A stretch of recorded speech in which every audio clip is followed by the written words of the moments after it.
어쨌든 사실 기억에 남는 피드백이 너무 많은데 아무래도 초반에 받았던 피드백이 조금 더 기억에 남기는 해요. 그래서 두 개가 기억에 남는데 하나는 그러니까 그분은 아직도 지금 뭐 하시는지 제가 궁금한데 진짜 극초반이었거든요. 네. 한 3편인가 4편? 막 이렇게 그 정도만 보냈을 때였는데 갑자기 직장에서 이렇게 보셨대요. 이거를 틈틈이 보다가 너무 뭔가 마음이 약간 뭐라 그래야 되지? 마음의 변화가 있어서 레터를 읽다가 회사를 그만두고 대학원을 가셨다 그랬나? 약간 좀 그런, 그러니까 대학원인지는 잘 모르겠는데 어쨌든 회사를 그만뒀다는 얘기를 들은 거예요. 한 사람의 인생을 바꾸셨군요. 아니 근데 저는 전혀 그 퇴사에 대한 주제가 아니었고 그때 극초반에 그래서 뭐를 보고 그만두신 거지 어머나. 싶었는데 약간 그게 좀 기억에 남았던 게 그러니까 제 글이 좋아서라기보다는 그러니까 뭔가 제가 그 생각을 조금 더 이어보지는 못했지만 그냥 좀 생각을 하기에 저는 그 인문학적인 성찰이나 이런 어느 꼭 나의 문제 혹은 일의 문제에 대한 성찰이 아니더라도 네. 약간 인문학적으로 뭔가 나의 삶이나 세계나 이런 거를 보는 경험 자체가 어떻게 보면 본인의 약간 좀 명상이나 이런 것처럼 좀 차원 자체를 좀 다르게 보는 경험인 것 같거든요. 이게 꼭 네. 어떤 거에 대한 얘기가 아니더라도 그러니까 꼭 나를 감동시켜봐 라는 얘기가 아니더라도 네. 그냥 진짜 뭐 그런 다른 사람에 대한 이야기를 보거나 듣거나 그런데 주파수를 맞추는 게 굉장히 좀 다른 그러니까 우리가 평소에 하기 어려운 그러니까 정말 학창 시절에도 사실 책을 볼 때 그런 식으로 책을 본 적은 없잖아요. 네. 그리고 글을 쓸 때도 그런 식으로 쓰거나 소통을 해본 경험이 없어서 어떻게 보면 좀 약간 거기에 좀 영향을 받으신 게 아닐까. 그러니까 그분은 원래부터 좀 그런 걸 굉장히 원하시는 분이었는데 그거를 문득 우연히 이제 이런 이야기를 통해서 좀 그게 촉발이 됐던 게 아닌가라는 생각이 들고요. 그러니까 그분은 네, 뭐 하시는지 정말 궁금하고 예, 잘 지내셨으면 좋겠습니다. 예, 그리고 연락 주세요. 네, 그리고 나머지 한 분은 사실 인수피아를 쓰면서 굉장히 뭐랄까, 그러니까 그 피드백을 제가 한 분 한 분한테 다 굉장히 길게 피드백을 하는 편이거든요. 그러니까 오. 그 피드백을 아예 노션에 따로 뽑아서 이제 와. 하나하나를 다 거의 다 피드백을 해요. 뭐 예를 들어서 뭐 응원하세요래. 응원합니다. 네. 약간 그런 한 줄짜리는 빼고 네. 이제 응원하세요. 제가 지금 머리를 여러분 그런 한 줄짜리 뭐 그런 피드백은 빼고 웬만큼 좀 한 두세 줄 정도 되고 내용이 있는 피드백 같은 경우에는 제가 다 일일이 거기에다가 이제 답장을 달아드리는 편인데 네. 근데 그 중에 이제 좀 이거는 그냥 밑도 끝도 없이 왜 이딴 걸 쓰냐 이런 거는 사실 논외로 하고 네. 그거는 애초에 제가 별로 신경도 안 쓰는 그런 게 많이 오지도 않았어요 사실. 예.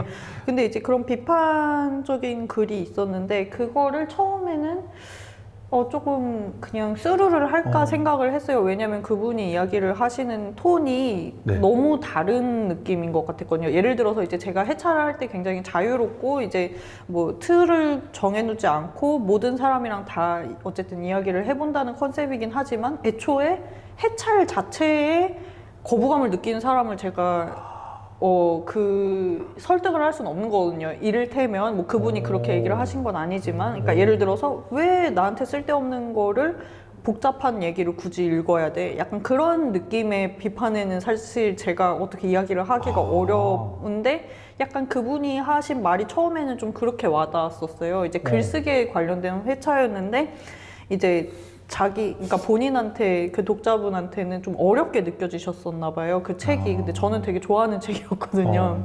그래서 그 회차의 내용이 그냥 다른 사람에게, 그러니까 상대방에게 정말 진심을 다해서 글을 써야 한다. 약간 좀 그런 회차였어요. 하필이면 또. 근데 이제 그 회차에 대해서 이게 나는 그냥 독자일 뿐이고 글을 쓰는 거에 관심도 없는데 이 얘기가 나한테 별로 와닿지 않았고 별로 재미가 없었다라는 식으로 좀 길게 이야기를 해주셨어요. 그 이유에 대해서. 그래서 이제 이거를 답장을 할까 말까 고민을 했었고 처음에는 답장 안 하고 가만히 좀 있다가 나중에 이제 생각을 해보니까 그렇게 느끼실 수 있겠더라고요. 왜냐면 이제 저 같은 경우는 워낙 이제 쓰는 게 직업인 사람이기도 하고, 그런데 이제 너무 쓰는 사람의 입장에서만 이거를 썼구나라는 생각이 들었어요. 근데 그렇게 해서 후회를 한 건 아니에요. 이제 후회를 한 건 아니고, 그 당시에는 이제 제가 그 얘기를 쓰고 싶어서 또 재밌게 설득력 있게 썼다고 생각은 했는데, 이런 독자가 있을 수 있다는 거를 생각을 못한 거는 내가 좀 아쉬웠던 부분이라고 제가 생각을 해서 그분한테 이제 굉장히 길게 이런 생각에 전한 부분을 이제 굉장히 길게 답장을 썼고, 그리고 플러스 이제 그 다음 주가 인터뷰였거든요. 저도 그 당시에 이제 네. 글쓰기에 대해서 책을 쓰셨던 분 선생님을 제가 인터뷰를 비슷한 주제로 하기로 했어요. 이제 그래서 그 인터뷰를 이미 하고 온 상태였거든요. 그래서 이제 다음 주 회차를 써야 되는 상황이었는데, 이분은 그 인터뷰도 싫어하실 것 같은 거예요. 왜냐면 그것도 쓰기에 대한 내용이어가지고. 네, 그래서 고민을 하다가 그냥 그분을 무시해도 상관이 없었는데, 예.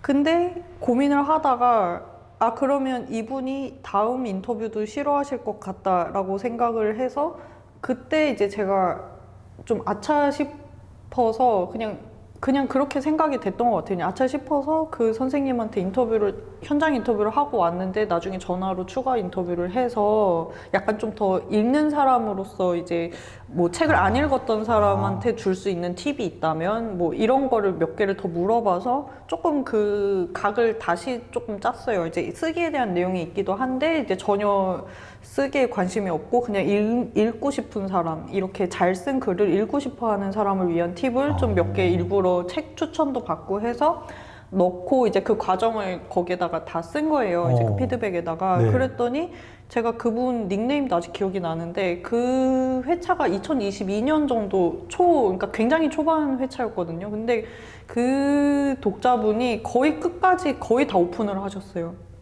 이제 끝날 때까지, 인수비가 끝날 때까지. 그러니까 원래 그분이 말씀하신 그 스타일을 봤을 때 원래 별로 이렇게 책을 좋아하시는 분은 아닌 것 같다는 느낌이 딱 들었었거든요. 약간 유튜브 많이 보시고 그런 독자들도 실제로 많았어요. 굉장히 이제 저한테 유튜브를 추천해 주시는 분들도 있었고, 네. 그런 교양 유튜브 보시는 분들이랑 또 의외로 좀 겹쳤었거든요.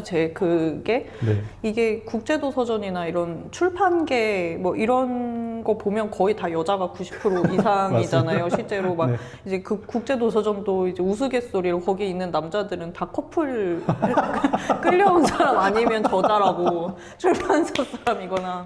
어쨌든 인스피아를 보신 분 중에서는 약간 소위 말하는 기존의 책을 보지 않는 분들도 꽤 있었고, 아마 그분도 그런 스타일이셨을 것 같은데, 저는 그분한테 너무 고마웠던 게, 이제 어떤 분들이 오픈을 많이 하셨는지 그런 거는 가끔 이렇게 봤는데, 그분 이름이 항상 눈에 띄더라고요. 그래서 너무 감사하다는 생각이 들었어요. 만약에 근데 그때 제가 그걸 그냥 무시했으면, 무시했어도 사실 뭐 그냥 그것 때문에 막 갑자기 뭐 구독자가 우수수 떨어져 나가진 않았겠지만, 그렇죠. 분명히 조금 달랐을 것 같다는 생각이 들어서 그냥 그 피드백이 저한테는 좀 많이 기억에 남는 것 같아요. 그 선생님도. 두 가지 말씀해 주셨는데, 네. 첫 번째 읽고 인생을 바꾸셨던 분, 그분의 마음이 정말 공감이 돼요. 생각지도 못했던 지금까지 해왔던 생각의 방식을 바꾸는 역할을 한다고. 이런 제가 느끼기도 똑같았어요. 인스피아에 가지는 가장 큰 특징이 뭘까? 저는 이거 같아요. 우리 사회에서 깊이 생각해 볼 만한 대부분의 문제는 서로 다른 문제들이 심층적으로 엮이지 않은 것이 드물다는 점이다. 그리고 이 이야기를 하시고 그 다음에 박학가에 대해서 이야기를 하셨어요. 제가 이제 류대성 선생님의 모든 틈에 빛이 든다라는 책을 읽었을 때도 네. 그 느낌이 들었고, 베냐민이었나요? 발트 베냐민의 글에서도 그런 느낌이 좀 들었는데, 분야와 분야 사이, 우리 사회에는 그 틈 사이에 소외되거나 무시되거나 들여다보지 못한 문제점들이 대부분 그 안에서 이제 헤매고 있잖아요. 네. 근데 작가님께서 글을 쓰시는 방식이 그것을 들여다보게 해주는 느낌이 들었어요. 좀 통합적으로 보게 하고 다시 생각하고 늘 반전에 그런 내 말입니다 라고 하는 질문들.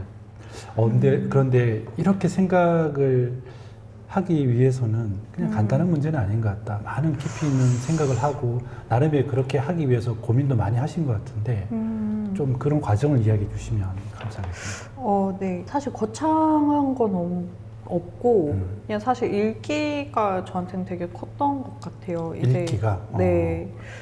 그 지금도 책에서만 얻을 수 있는 거 그 책에서 뭐 네. 이제 마지막 부분에 그 책은 그물이다 뭐 이런 식의 이야기를 하기도 했던 것 같거든요. 맞아요. 이제 타인의 생각을 통해서 반사적으로 이제 좀 이제 그물처럼 그걸 이제 맨손으로 잡으려고 하거나 그냥 쳐다만 보고 있으면 사실 뭔가 이제 구체적인 생각을 하기 어려운데 이제 다른 사람의 글을 보는 걸 통해서 좀 그 사람의 생각과 뭐 이제 그런 게 소통이 되는 과정에서 또 내가 몰랐던 생각이 나오기도 하거든요. 그래서 맞아요. 좀 저한테 있어서는 뭐 통찰이 있고 막 그런 사람은 아니고 그냥 읽기를 성실하게 했던 게 그거 같아요. 약간 그러니까 일률적으로 이야기를 하기는 어려운데 네.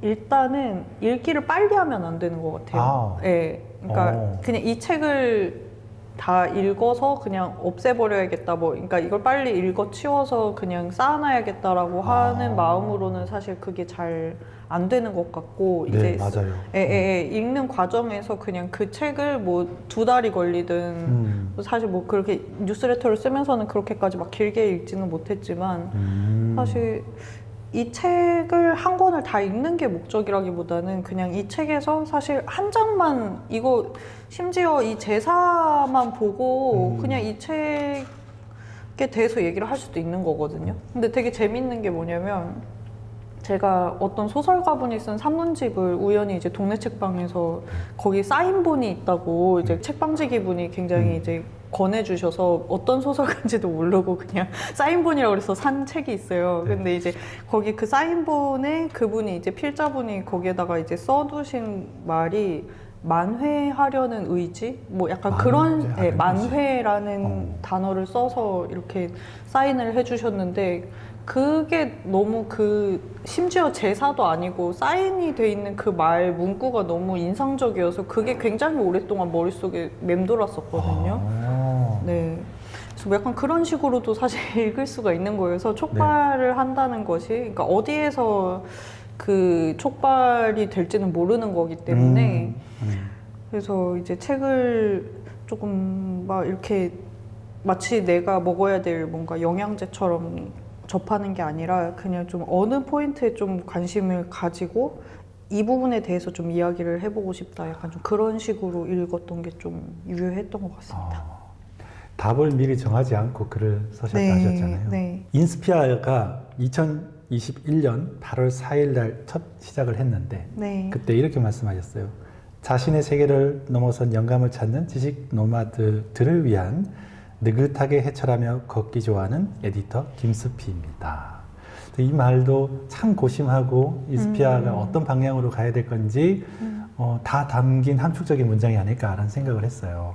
인스피아에서 꼭 놓치지 않고 주고 싶은 것이라면 영감이라고 하셨어요. 네.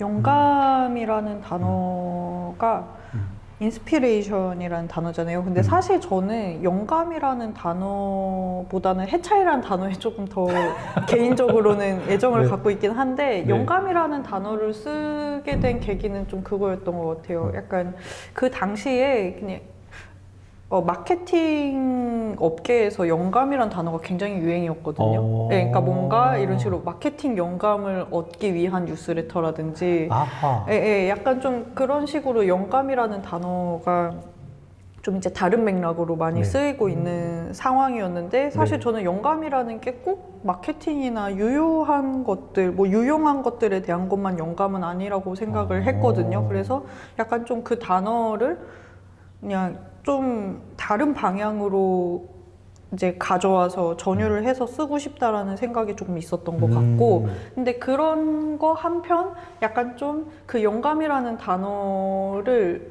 약간 낚시라고 하긴 좀 그렇지만 그거에 관심이 있는 분들도 끌어오고 싶었어요. 약간 그래서 실제로 초반에는 마케팅 쪽에서도 많이 오셨어요.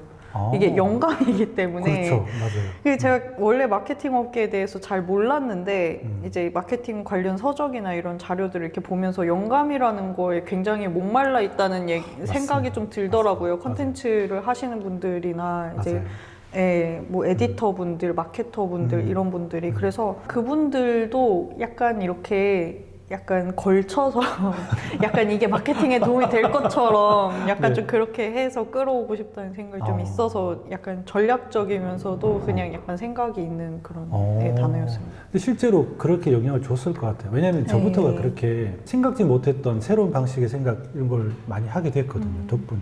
제가 빨간색을 딱지 붙인 건 조금 읽으면서 질문하고 싶었던 부분이긴 해요. 이거는 질문해야 될 것 같아요. 아무리 시간이 없어도. 개인에 대한 이야기예요. 첫 시작도 사실은 이상한 짓을 하는 사람에 대한 책이었기 때문에 마지막 질문도 이 부분을 꼭 질문을 하고 싶었어요. 거대한 구조 탓으로 돌리는 대신 자신이 직접 나서서 당장 빠져들어 그 모든 그럼에도 불구하고를 무시한 채 그냥 무엇이든 해보려고 했다는 것이다. 개인은 사회를 구성하는 아주 작은 원자이기도 하지만 동시에 그 한 사람이 자신이 마음만 먹는다면 터무니없는 엄청난 일을 벌일 수 있다는 것도 사실이다. 저한테는 작가님이 정말 터무니없는 일을 하신 분이거든요. 어떠세요? 지금 이 일을 지나고 나니 이 김지원이라는 개인이 만든 영향력이라는 걸 어떻게 받아들이시나요?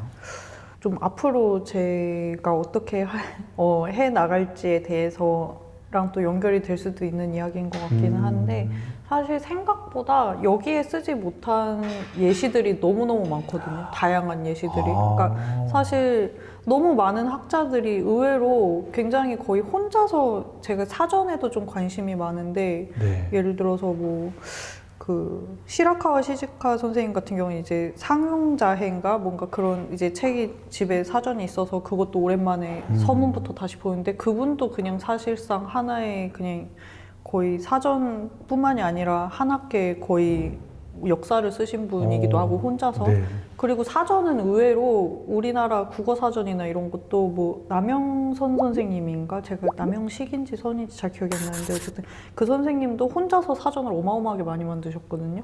그러니까 이게 사실은 시스템으로 되는 일보다는 저는 개인이 할 수 있는 일이 오히려 훨씬 더 많다고 생각을 해서 그러니까 뭐 제가 만든 게 전혀 거창하다고 저는 생각하지 않고 오히려 약간 그냥 원래부터 그냥 어떤 일을 하는 사람이 해왔던 방법으로 그냥 굉장히 고전적인 방법으로 저는 그냥 돌아가서 잠깐 4년 동안 그거를 할 수 있었던 기회를 가졌다 정도로 생각을 하고 그래서 앞으로도 아마 조금 이제 시스템보다는 좀 제가 개인이 할 수 있는 일을 조금 더 고민을 해보고 싶다는 생각을 합니다. 근데 이제 개인이 하는 일이라고 해서 이제 좀 저는 천성상 약간 좀 이게 제 안에만 머무르는 건 조금 잘 못하는 것 같고 그래서 어떻게 해서든 어쨌든 제가 계속 뭔가를 더 쓰고 읽는 거를 어떻게 더 해볼 수 있을까를 좀 계속 고민을 기본적으로는 혼자서 하게 될 것 같아요. 아마. 인스피아 2를 기다리는 분도 분명히 많을 것 같은데 너무 많이 기다리게 해드리지 말아야 될 텐데 이제 고민이 많습니다. 이건 시간이 되면 좀 여쭤보려고 했는데 이 질문은 좀 개인적으로 정말 하고 싶습니다. 작가들도 AI가 결국엔 대체할 거다. 나중에는 손정희 씨가 그랬나요? 노벨상도 AI가 쓴 작품이 노벨상을 받게 될 거다 뭐 그런 얘기도 하던데 처음에는 AI가 쓴 글이 명확하게 이건 AI가 썼구나라는 게 보였는데요. 시간이 갈수록 이게 약간 애매해져 가고 있는 것 같아요. 근데 여전히 제 마음은 AI가 쓴 건 읽기도 싫고 또 AI를 사용해서 도움을 얻어서 쓴 글도 여전히 저는 좀 거부하고 싶거든요. 작가님은 어떠신가요? 근데 이 부분은 사실 아마도 저희가 그냥 거의 죽을 때까지 계속 다양한 서비스들이 생각도 못했던 게 계속 나오기 때문에 사실 죽을 때까지 해야 될 이 시대에 태어난 사람들의 굉장히 큰 도전 과제라고도 생각을 해서 사실 저는 이제 어떤 한 가지로 딱 이제 두고 생각을 하진 않으려고 하는데 사실 메모의 순간 그 책에서 약간 뭐 이런 생각을 많이 해봤던 것 같아요. 근데 이제 제가 이거 관련해서 지금 시점에서 제가 좀 생각을 하고 있는 부분은 사실 AI가 쓴 글을, 그러니까 글을 굉장히 잘 쓴다는 것에 집중을 하잖아요, 보통 네, 사람들이. 맞아요. 근데 약간 그 말에 어폐가 있는 게 뭐냐면, 이제 인스피아 회차를 쓸 때 AI 관련 얘기를 꽤 많이 썼었거든요. 한 3-4번 정도 맞아요, 이상 맞아요. 썼던 것 네. 같아요. 근데 그때 제가 그러니까 체험을 했던 것 중에 굉장히 인상적인 경험이 아마 그게 좀 약간 비유적으로 굉장히 좀 강렬한 경험이어서 아마도 계속 그 장면이 기억이 날 것 같은데, 제가 굉장히 큰 도서관에 한번 갔어요. 이제 AI가 쓴 책이 그 당시에 막 나와서 AI가 쓴 소설, 시 뭐 이런 게 나왔을 때였거든요. 네. 근데 이제 그게 도서관에 있길래 제가 그거를 찾으러 갔습니다. 근데 찾으러 갔는데 이게 시집이 있었어요. 굉장히 조그매요. 이 책보다 훨씬 더 작은 책이었는데 네. AI가 그 당시에 이제 챗GPT가 안 나왔었고 AI가 쓴 시가 어디에 꽂혀 있어서 서가를 한참 찾다가 이제 거기에서 이제 구석에서 그 책을 딱 꺼내서 왔는데, 근데 그걸 그 책을 딱 꺼내서 이렇게 딱 뒤로 돌아서 이제 봤는데 책이 너무 많이 꽂혀 있는 거예요, 선반에. 그러니까 당연히 도서관이니까. 근데 저는 그 이렇게 구석에서 빼서 이렇게 딱 들어서 이렇게 딱 그 뒤를 보는 순간에 그 경험이 잊혀지지가 않더라고요. 그러니까 이미 너무 많은 글이 있는 거는 어느 시대나 마찬가지였거든요.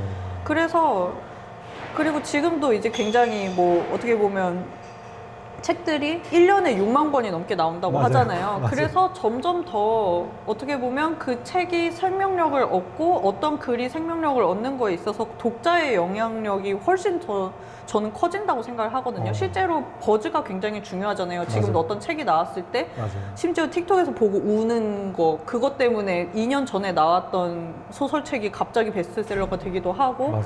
결국은 거기에 이제 숨결을 불어넣어주는 독자가 없다면 사실 그 글은 저는 생명력이 없는 그냥 스티로폼이나 마찬가지라고 생각을 하는데, 그런 스티로폼 같은 글이 아무리 그런 거를 많이 막 뽑아낼 수 있다고 해도, 그러니까 그걸 만약에 근데 재밌게 읽어낼 수 있는 독자가 있으면 그 글은 생명력을 갖겠죠. 그런데 그게 아니라면 사실 그것만 늘어난다는 건 저는 지금까지도 그래 왔고, AI 이전에도 사실 AI처럼 글 쓰는 사람 너무 많았거든요.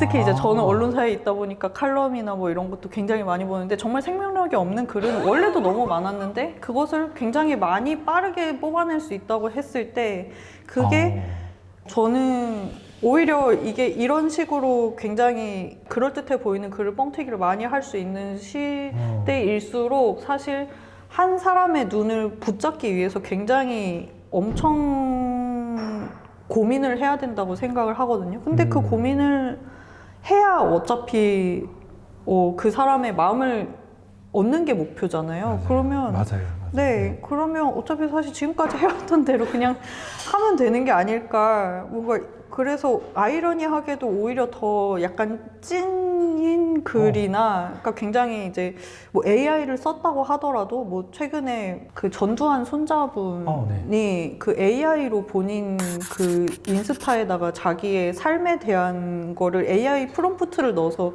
그림을 이렇게 만화를 만들어서 올렸더라고요. 근데 그게 하루 이틀 만에 팔로워가 3만 명이 넘은 거예요. 근데 그 내용이 굉장히 어쨌든 진정성이 있었거든요. 왜냐면 본인이 직접 겪은 일이었고, 이제 뭐 이렇게 겪었던 피해나 그런 감정을 굉장히 잘 드러내고 있는 거라서 의외로 AI 생선물에 굉장히 좀 거부감이 많은 분들도 그걸 막 공유를 하면서 되게 좋아하시더라고요. 그러니까 좋아한다기보다는 약간 독특하고 뭔가 호소력이 있는 거라고 얘기를 하시는데, 결국은 그런 식으로 뭔가 엎치락 뒤치락 하면서 결국 그 안에 진짜를 발견해내는 독자들에 의해서 다 발견이 될 거라고 저는 믿고 있고, 그래서 어떻게 보면 지금 굉장히 AI로 글과 영상을 빨리빨리 뽑아낼 수 있다라고 얘기를 하는 사람들은 그런 이야기를 해서 좀 돈을 많이 버시는 분들이 아닐까라는 생각을 하고 있습니다. 그래서 그냥 좀 간추려서 얘기를 하자면, 그래서 저는 그냥 결국은 그냥 제가 해왔던 대로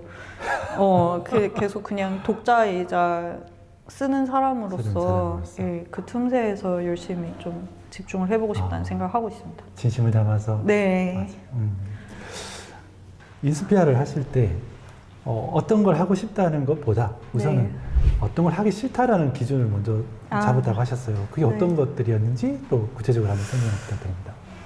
그냥 AI가 쓴 것 같은 글을 쓰기가 싫었던 것 같은데 여기 네. 뭐 짧게 그 책의 내용에 썼던 것 같기는 한데 분량을 채우기 위한 글을 쓰고 싶지 않았다는 그게 제일 큰 것 같아요. 네. 그래서 좀 이제 한 글자 한 글자를 쓸 때 좀 이렇게 낭비가 없이, 그러니까 이게 되게 약간 아이러니한 거기도 한데 저는 어쨌든 해찰이라는 키워드를 가지고 뉴스레터를 쓴 사람이지만 또 낭비는 너무 그럼요. 싫었어요. 근데 네. 이게 그 다른 맥락인 걸 잘 아실 텐데 네. 사실 이렇게 말을 하다가 어떤 사람이 갑자기 딴 생각을 하면 사실 듣는 사람도 멍해지거든요. 그렇죠. 당연히. 맞아요. 근데 그거 너무 당연한데 사실 그 인터넷 생태계에서는 이렇게 멍해지는 글들이 전 대부분인 것 같아요. 이렇게 쓰다가 그냥 쓰는 사람도 멍하게 쓰고 마감해야 되는데 약간 좀 그러면서 쓰는 글이 저는 대부분이라고 생각을 해서 그래서 이제 그런 글들은 당연히 못 보는 게 당연하거든요. 그렇죠. 저도 싫고 맞아요. 그냥 그런 맞아요. 것도 제목만 보고 넘기는데 그냥 약간 그렇지 않고 어떻게 보면 구술과 문어의 이제 사이라고 볼 수 있는데 그걸 이제 최근에 제가 읽고 있는 베냐민의 그 이야기꾼 에세이라는 책이 있는데 그 책의 초반에서 그런 얘기를 하더라고요. 그 서사는 아니지만 이야기라는 장르를 이야기를 하는데 네. 그 이야기는 이제 굉장히 구술적인 거예요. 근데 구술적이면서도 그 사람에게 뭔가 서사는 아니지만 네. 이렇게 끌어들이면서 뭔가 우리가 관심이 있는 분야에 대해서 이야기를 해주고 교훈을 주고 뭔가 정말 즐거움을 주고 뭔가 유머를 줄 수 있는 이야기를 이제 이야기라고 얘기를 하는데 그런 것들이 점차 이제 정보성 글에 의해서 희생이 되고 있다라는 걸 20세기 초반에도 이야기를 하더라고요. 근데 그게 저는 훨씬 더 심화된 것 같거든요. 지금 시대에. 맞아요. 그래서 이게 서사랑은 또 다른데 이것도 굉장히 얘기를 하면 굉장히 길어지는 얘기긴 하지만 어쨌든 핵심은 저는 약간 그걸 보면서 원래는 제가 베냐민이 이야기라는 장르에 대해서 얘기를 한 걸 몰랐는데 그걸 보면서 내가 읽고 쓰고 싶었던 게 약간 이야기라는 장르가 아니었을까라는 생각을 해봤습니다. 근데 지금도 사실 굉장히 이게 동떨어져 있잖아요. 이게 소설적 이야기와 아니, 이건 이야기라고 할 수 없지만 어쨌든 서사와 그리고 정보성 글로 굉장히 딱 양분이 되어 있는 느낌인데 그게 아닌 약간 제3의 지대 이야기 같은 그런 구술이면서도 뭔가 구술은 근데 사실 조금 이제 이런저런 뭔가 이렇게 옆으로 새는 이야기도 많이 하고 하는데 구술 이대 약간 낭비 없이 뭔가 상대방한테 이렇게 팡 찌르듯이 이야기를 하는 약간 좀 그런 거를 쓰고 싶다고 생각을 했던 것 같아요. 저도 그런 글을 읽고 싶었고 원래는 칼럼이 좀 그런 장르였다고 저는 생각을 합니다. 근데 요새는 좀 그런 게 많지는 않지만 네. 자, 이제 마지막 질문인데요. 저도 인스피아를 아주 늦게 알게 된 사람이에요. 그러다 보니까 인스피아가 끝나는 게 저한테도 갑작스럽거든요. 전 이제 정주행 신사가 했는데 그래서 인스피아를 사랑했던 분들은 여전히 다음 인스피아를 기다리거나 아니면 종료했으니까 작가님의 두 번째 인스피아 또 새로운 모습으로 찾아오는 인스피아를 기다리지 않을까 하는 생각이 들어요. 작가님의 다음 행보가 궁금합니다. 사실 이 부분은 저도 스스로 좀 궁금하기는 한데 그냥 이 책의 내용이 이제 일에 마음 없는 일인데 그냥 이 책이 어떻게 보면 저한테는 약간 변명의 여지가 없는 그런 요소가 될 것 같아요. 예를 들어서 이제 제가 좀 타협을 해서 이제 그냥 좀 대충 흐린 눈 하고 읽고 써도 되지 않을까? 약간 그런 생각을 사실 할 수가 없게 됐잖아요. 왜냐면 이 책을 썼기 때문에 앞으로도 계속 맞아요. 그러니까 사실 인스피아 같은 체험을 하는 게 일반적으로 그렇게 일반적인 경험도 아닌데다가 그럼요. 사실 앞으로 제가 어떻게 될지도 모르지만 이 책을 이미 써버렸기 때문에 맞습니다. 사실 어쨌든 이 책에 부끄럽진 않은 글이라든지 어쨌든 그런 삶을 살고 싶다고 생각을 하고 있어서 네, 여러모로 저 고민을 앞으로도 많이 하겠습니다. 근데 아마 읽고 쓰는 거는 계속 하게 될 것 같아요. 네, 그거는 이미 그거가 없는 삶을 생각을 하지는 못하게 됐기 때문에 네. 계속 읽고 쓰는 삶을 살 때 어떻게 할 수 있을까를 조금 이제 제가 네. 그거는 이제 제가 고민을 해야 되는 부분이어서 많이 고민을 해보려고 합니다. 네. 결론은 오픈 결론입니다. 네. 그러니까 여러분 김지호님이 걸어가는 길 어떤 모습으로 다가올지 설레는 마음으로 함께 기다려 주시면 감사하겠고요. 다음에 또 다른 책으로 또 다른 뉴스피아로 지호님을 만나 볼 수 있으면 저도 개인적으로 정말 바랍니다. 오늘 귀한 이야기, 즐거운 네. 이야기 감사합니다. 작가님 감사합니다. 네, 감사합니다.